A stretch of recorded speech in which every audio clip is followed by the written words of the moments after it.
There is no section in the Americans with Disabilities Act that tells us how to make a website compliant, but we can follow two best practices.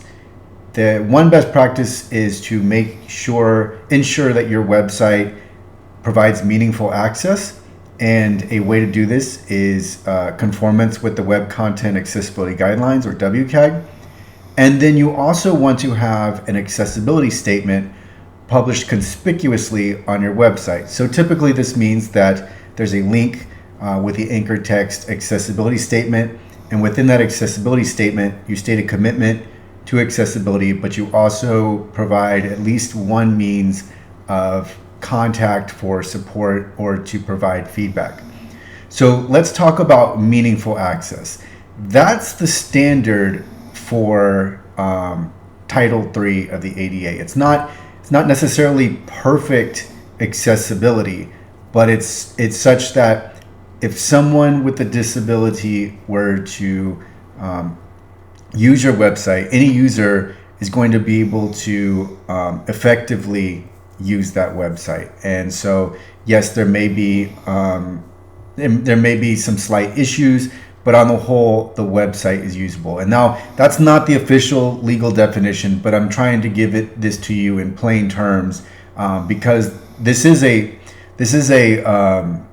uncertain grounds, right? It's not everything is clear and concise, but generally, you want to make sure that your website is able to be used by people with different disabilities, people that have different degrees of disabilities, and different assistive technologies. So if you can make that possible, then your website is going to likely provide meaningful access. Now, the reason why it's best practice to conform to the Web Content Accessibility Guidelines, and at that version 2.1 conformance level AA, is because these are independent standards, technical standards that have been established, are internationally recognized, and they do a great part of ensuring accessibility. And you would have a hard time not providing meaningful access if you were in full conformance with these technical standards. So that's where you want to be at. But the other side of this is the practical side. When we talk about ADA compliance in terms of digital accessibility, we're largely looking to prevent private litigation. And so there are a number of law firms who are involved in this space and have carved out a business out of sending demand letters or filing complaints against websites, owners, operators, controllers of websites or mobile apps. So we want to make sure that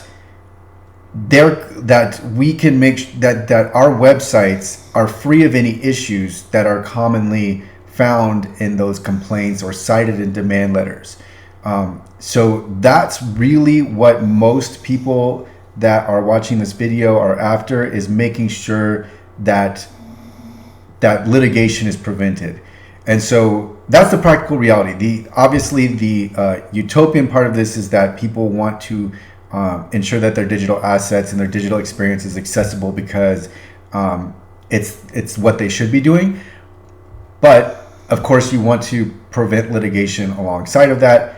I'm well aware of that, and I can tell you that the Web Content Accessibility Guidelines, if you're in conformance with them, it's not necessary that's usually not an easy task to do. It is an endeavor. It is a project that's going to likely last several weeks, if not months, depending on your digital asset. But if you're in conformance with those technical standards, then it's going to be really, really difficult for your website materially not to be ADA compliant.